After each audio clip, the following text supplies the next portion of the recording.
Bonjour, je vous présente la crinoline. Il a fallu que je fasse une petite modification.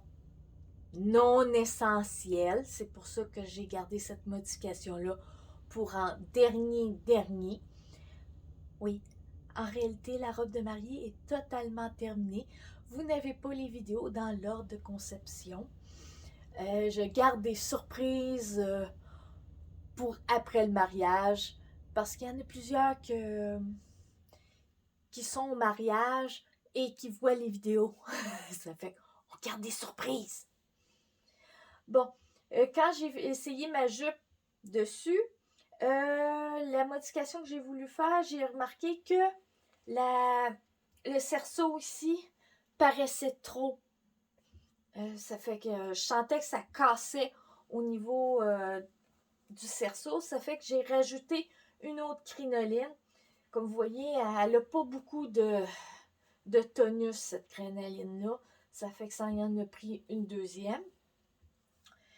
Puis pour décoration, comme j'avais ça sous la patte, un bord de robe en dentelle anglaise qui traînait dans mes affaires, j'ai décidé de la passer.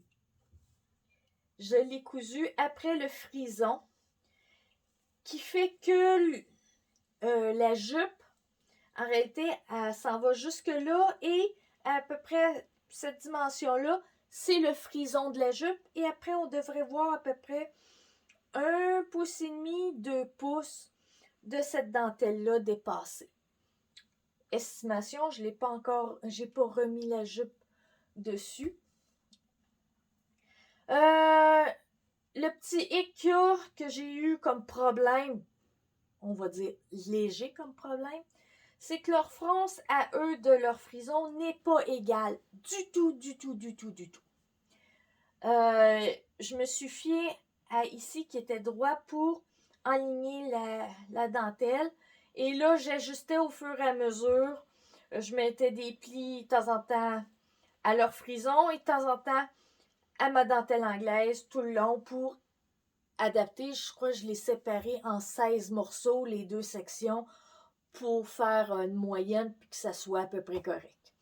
Mais on s'entend, c'est quelque chose qu'on verra quasiment pas. Tout ce qu'on voit, c'est à peu près ça. Pas plus. Ça fait que pour le reste de la robe, je vais vous montrer petit bout par petit bout et je vais finir par la robe au complet bien après le mariage. Bye bye. Merci beaucoup.